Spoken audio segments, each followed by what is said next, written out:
Hi అండి, ఇవాళ నేను మటన్ ఖైమా చేశాను. చాలా అంటే చాలా ఈజీగా చేసుకోవచ్చండి. వంట రాని వాళ్ళు కూడా చేసుకోవచ్చు.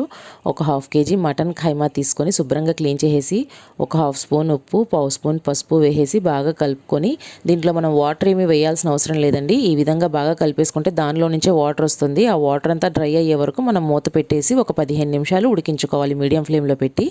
చూసారు కదా, ఈ విధంగా ఉడికించుకుంటే దాంట్లో వాటర్ అంతా డ్రై అయిపోతుంది. ఇప్పుడు ఒక ప్యాన్ పెట్టుకొని అందులో ఒక 100 ml ఆయిల్ వేసుకొని అందులో 2 ఉల్లిపాయ 2 పచ్చిమిర్చి సన్నగా తరిగి వేసుకోవాలి. అది కూడా వేగిన తర్వాత ఒక స్పూన్ అల్లం వెల్లిపాయ పేస్ట్ వేసి పచ్చివాసన పోయేంత వరకు వేయించుకోవాలి.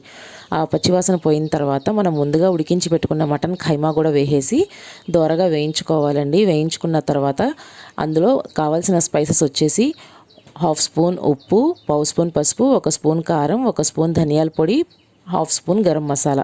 ఉప్పు మనం ఫస్ట్ కూడా వేసాం కాబట్టి కావాలంటే తగ్గించుకోవచ్చండి, చూసుకొని వేసుకోండి. ఈ విధంగా చక్కగా వేయించుకోవాలి. లాస్ట్లో కొత్తిమీర చల్లుకొని ఒక్క 5 నిమిషాలు వేయించుకుంటే సరిపోతుందండి. నాకు మొత్తం 15 నిమిషాలు పట్టింది. ఈ విధంగా వేయించేసుకొని దీన్ని రైస్లోకి తినచ్చు, రోటీలోకి తినచ్చు, బ్రెడ్లోకి తినచ్చు, రసంకి సైడ్ డిష్గా కూడా తినచ్చండి. తప్పకుండా ట్రై చేయండి. వీడియో నచ్చితే లైక్ చేయండి, షేర్ చేయండి. Thank you.